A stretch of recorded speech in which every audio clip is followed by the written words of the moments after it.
Okay, we're given a matrix. This is a function of theta, 2 cross 2 matrix, and it satisfies this equation. M is equal to alpha I plus beta M inverse. And now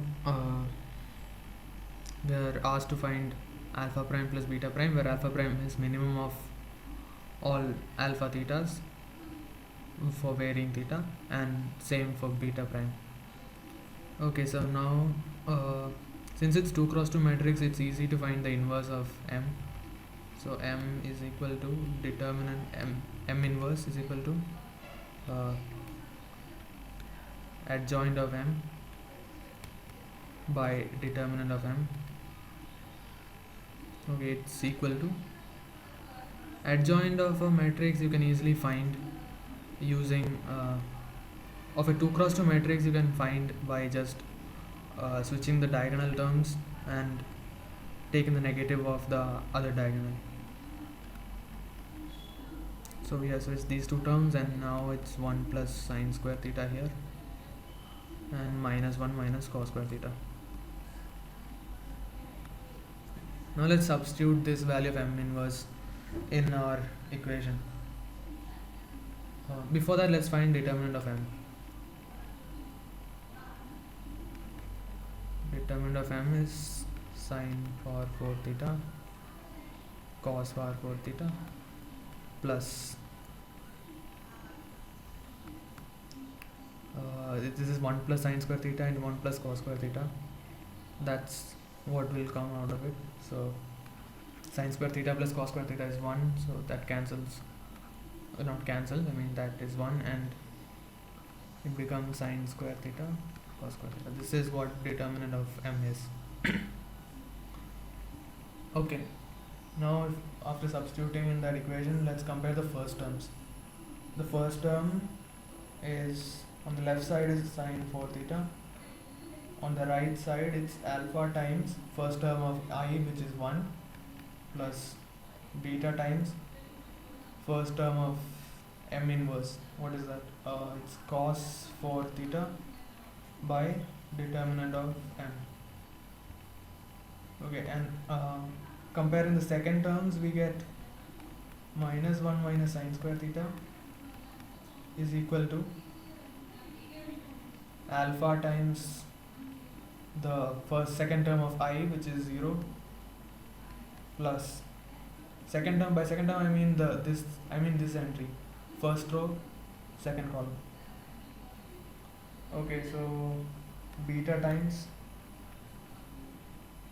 what do we have, 1 plus sine square theta. Okay, now these can, okay, there's also a determinant M term in the denominator. So what we have is beta equal to minus determinant M, because these cancel out and give 1 plus sine square theta. And that gives alpha equal to, putting beta equal to minus determinant of M in this equation, we get alpha equal to sine 4 theta plus cos 4 theta.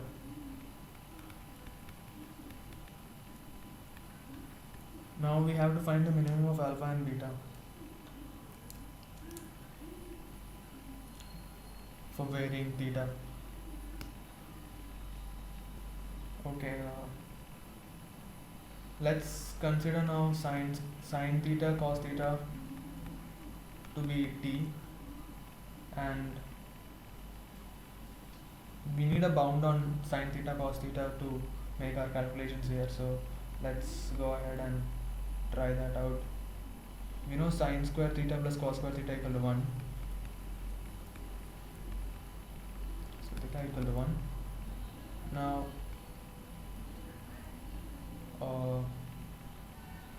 if we add sine theta cos theta, add or subtract,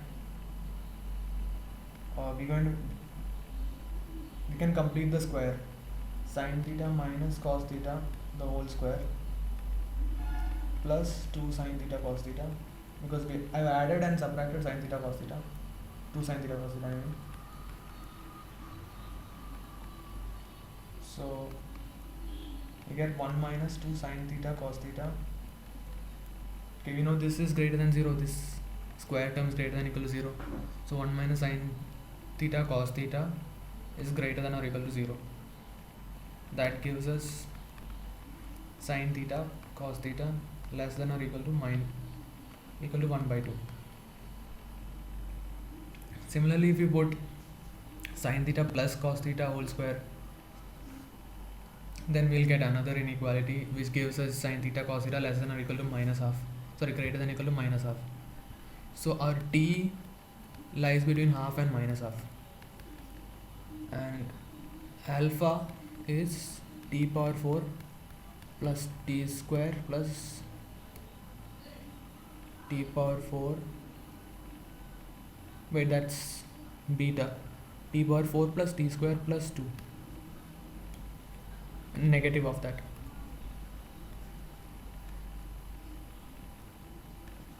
So we want to find the minimum value of beta.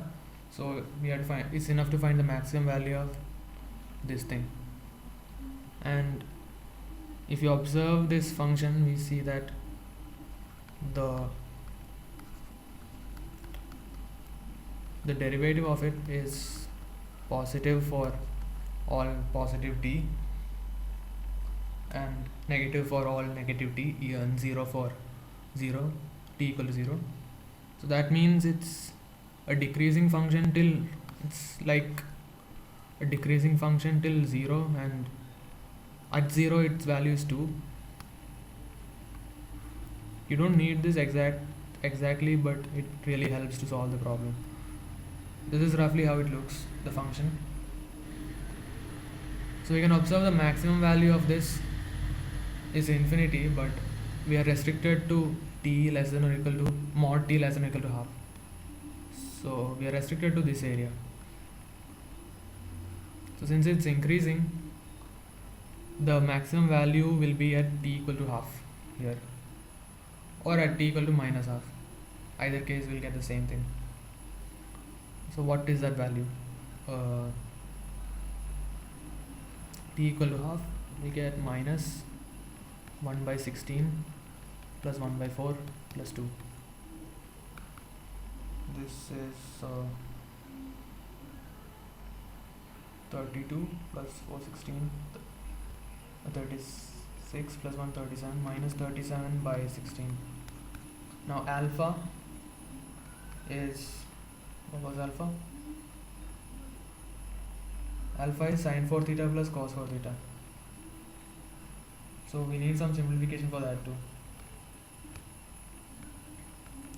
Now we try sin square theta plus cos square theta, the whole square.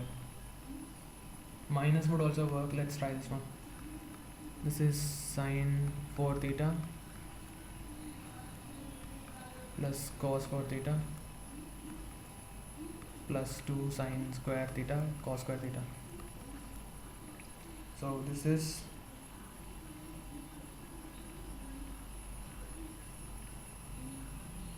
the left side is 1 as we know, and so we get sin 4 theta plus cos 4 theta, which is our alpha, equal to 1 minus 2 t square.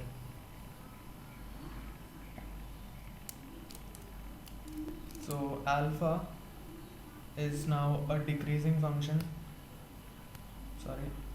Alpha is now equal to 1 minus 2t square.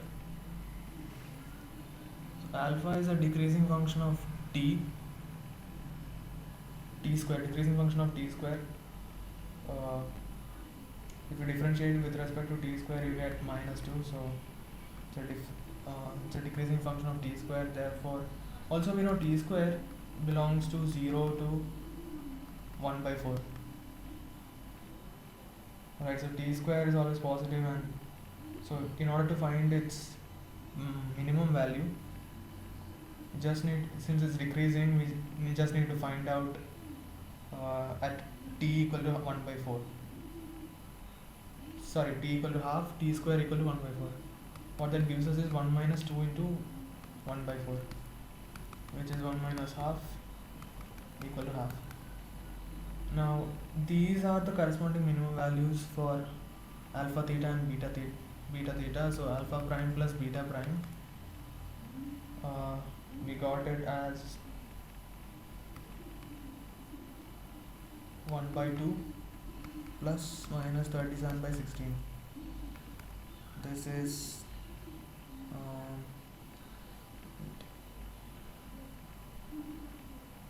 this is minus 29 by 16. Let's check the options. Yeah, option C.